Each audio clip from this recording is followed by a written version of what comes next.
Ndabaramutse abandi ndabaha mwiriwe bivanye n'aho muherereye. Ni iteka n'umunezero ntangere byo gusubira kubana namwe mwe banywanyi mukurikira imboneshakure yacu ari nayo yanyu Shiramatsiko TV. Ni imboneshakure imwe rudende dushikiriza inkuru n'ibiganiro utaronka ahandi. Kumbure ngira nivange mu bitandaba kandi sinzi ico nza kuvuga uko kizokwakirwa, ariko sinoguma numye mbonye abo nkunda bariko bararyana.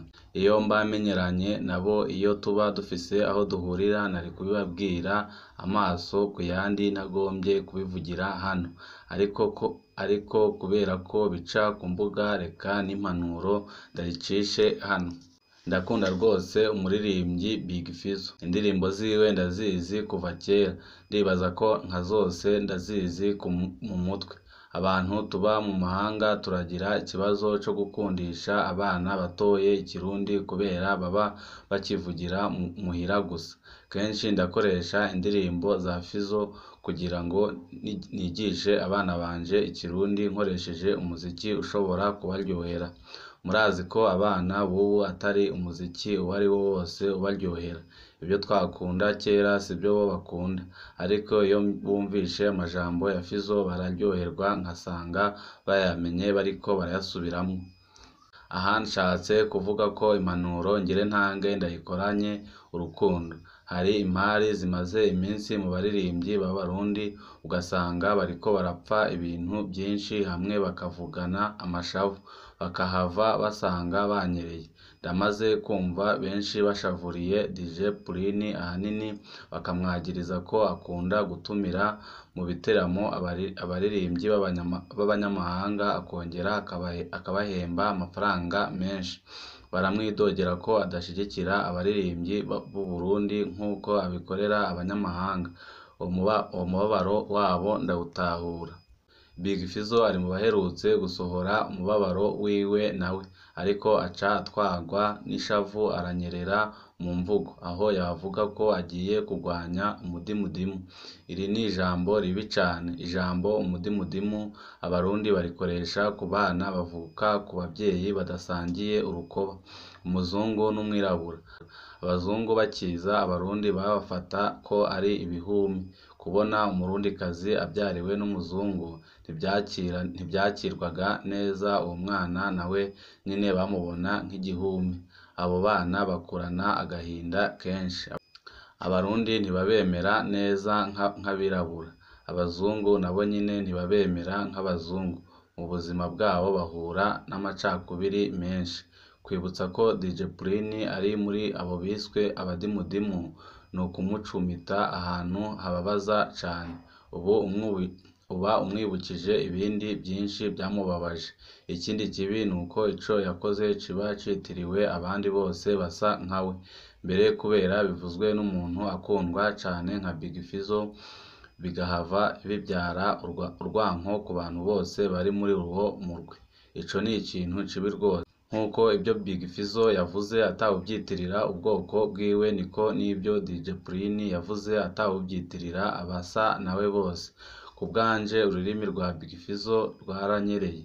Bisabira imbabazi abakunzi biwe ndetse n'abanyamuziki mu Burundi. Ndakunda cane DJ Paulin. DJ Paulin nawe nyine ndamuzi kuva kera kandi ndamukunda. Ndakunda ingene yagiye aritanga kugira akomeze umuziki mu Burundi. Hari ibihe namushavuriye gato mu kiringo ca gatatu ca Perezida Nkurunziza, kuko nabona ibikorwa akora umengo bigamije kwerekana ko mu Burundi ata kibazo kihari, kwerekana amakungu ko abarundi bariko baridagadura. Ariko naramutahuye gukunda demokarasi bisigura kwemera ibyiyumviro bidasa, kandi ntiyari guca aheba umwuga umutunze. Kuba azana abaririmbyi b'abanyamahanga akanabahemba menshi nabyo bishobora gusigurika umuntu yiyumviriye iciyumviro c'umudandaza. Umudandaza ntakoreshwa cane n'ibishobisho, akoreshwa n'inyungu. We harura ico akora cinjiza amafaranga menshi. Birazwi ko abarundi bahurumbira cane umuziki wo hanze no kubona ibyamamare byo hanze kurusha abaririmbyi b'abarundi. Si ikosa rya DJ Paulin kuba bimeze gutyo, ahubwo ni ikosa rya leta. burya nta muziki w'igihugu utera imbere leta itabigizemwo uruhara, hatabonetse umushikiranganji w'imico kama n'umukuru w'igihugu batahura ko umuziki ari ibendera ry'igihugu, ko abaririmbyi ari abambasaderi b'u Burundi, ko umuziki ushobora kutwinjiriza amafaranga asumba ayo twokura mu butare, nta kizohinduka kinini naho DJ Paulin yakora gute. Aha naho nyine nipfuza ko DJ Paulin atahura ko ndamuhanuye ndamukunda. Mu majambo aherutse kuvuga mu kiganiro yakoranye na Hose Irakoze, nawe yarihenze, ururimi rwaranyereye. Niko yarashatse gutanga impanuro nziza ko abanyamuziki b'abarundi bokongereza ubumenyi bwabo kandi bakwifata neza. Ibyo si bibi, ariko yarakoresheje ijambo ry'igifaransa ribi cyane risigura ko hariho abaririmbyi banuka. Nk'uko byagendeye Big Fizzo, DJ Paulin ntiyamenye ko hariho abantu benshi cane atutse. Mu Burundi rino jambo hariho abantu ribabaza kubera injyane twaciyemwo mu gihugu. Hariho abaca bumvamwo ijambo igikankwe rifise abo rikomeretsa rwose. Hariho abaryumvamwo agasuzuguro babayemwo imyaka myinshi cane. DJ Paulin kurya ubabara bakwise mudimudimu niko nyine abandi bababara uvuze ko banuka.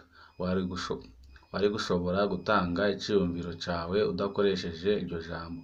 Vyoba byiza DJ Paulin nawe asabye imbabazi. Ese ingene vyoba biryoshe hamwe Big Fizzo na DJ Paulin bokwicarana bagasabira imbabazi hamwe. Ndazi neza ko abo Big Fizzo yakoresha ijambo umudimudimu ata ntumbero yari afise yo gutuka abantu bose bavutse ku bavyeyi badasangiye urukoba.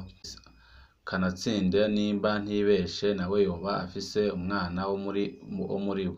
Ndazi ko atatutse umwana wiwe. Ururimi rwaranyereye nk'uko twese bidushikira. Ndazi neza ko DJ Paulin aho yavuga ko hariho abaririmbyi bafise akamoto katari keza atashatse gutuka umurwi w'abandi bantu benshi. Nta n'intumbero y'ikibi yari afise. Nawe nyine ururimi rwaranyereye nk'uko twese bidushikira. Abavukanye nkunda Big Fizzo na DJ Paulin, ndabasabye murengere ishavu mufise kubera ibimaze iminsi bivugwa, maze muhabere abagabo mwebwe nyine muhure. Bikenewe murondere umushingantahe muhuriyeko. Ndazi ko mufise abandi benshi babakunda mwese, hanyuma muganire musabane ikigongwe. Muhejeje muzoce mutangira hamwe ikiganiro musabe ikigongwe abandi barundi boba barashavujwe n'amajambo mwakoresheje kandi bo atari bo mwariko muravuga. Muzoba mutanze akarorero keza cane kandi abakunzi banyu twese tuzobibubahira. Mufate n'akanya musabe abantu baguma basubiramwo ayo majambo y'urwanko babihagarike. Muzaba mukijije igihugu, kuko bitagenze gutyo ayo majambo arashobora kubiba urwanko mu Barundi mukunda mwese. Mwese ndabagumbiriye nk'umuvukanyi wanyu. Banywanyi bacu ni ngaha duce dusozerera amakuru twari twabateguriye. Ndabibutsa wowe utaravyonda kuri sabone ko wavyondaho kugira ngo kurushijeho inkuru n'ibiganiro bene nk'ibi ujye uba uwa mbere mu gushikirwa navyo. Kandi kanya kari buze andi makuru turi kubatunganiriza, icyo usabwa no guvyonda kuri sabone kugira ngo kurushijeho inkuru n'ibiganiro bene nk'ibi ujye uba uwa mbere mu gushikirwa navyo.